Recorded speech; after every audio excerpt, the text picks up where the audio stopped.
പാണ്ഡവപക്ഷത്തേക്ക് കൂറുമാറിയാൽ കർണന് ലഭിക്കാൻ പോകുന്ന സൗഭാഗ്യങ്ങളെക്കുറിച്ച് ഭഗവാൻ കൃഷ്ണൻ വാചാലനായി.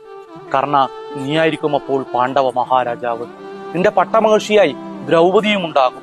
നിനക്ക് വെഞ്ചാമരം വീശാൻ യുധിഷ്ഠിരനും വെൺകൊറ്റക്കുട പിടിക്കാൻ ഭീമസേനനും നിന്റെ ശ്വേതാസുരത്വത്തിന്റെ കടിഞ്ഞാൻ പിടിക്കാൻ അർജുനനും മത്സരിക്കും.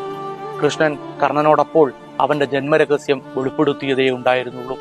നീ സൂതപുത്രനും രാധേയനുമല്ല, പകരം സൂര്യപുത്രനും കൗന്ദയനുമാണ്. കൗന്ദയൻ എന്ന വാക്ക് കേട്ടപ്പോൾ കർണൻ ഞെട്ടിവിറച്ചു.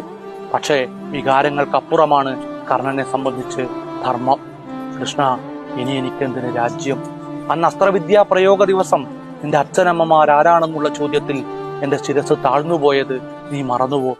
അന്ന് ആ കാഴ്ചത്തട്ടിലുണ്ടായിരുന്ന എന്റെ പെറ്റമ്മയ്ക്ക് ഉയർത്തണമെന്ന് തോന്നാത്ത ആ ശിരസ് ഉയർത്തിയത് ദുര്യോധനനാണ്.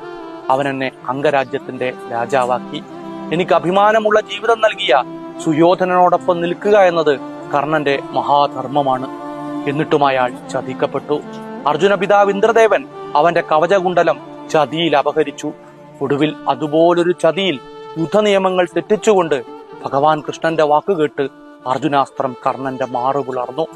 കർണനെ കേന്ദ്ര കഥാപാത്രമാക്കിക്കൊണ്ട് PK ബാലകൃഷ്ണൻ രചിച്ച മലയാളത്തിലെ ക്ലാസിക് നോവലാണ് ഇനി ഞാൻ ഉറങ്ങട്ടെ. പാണ്ഡവപക്ഷത്തേക്ക്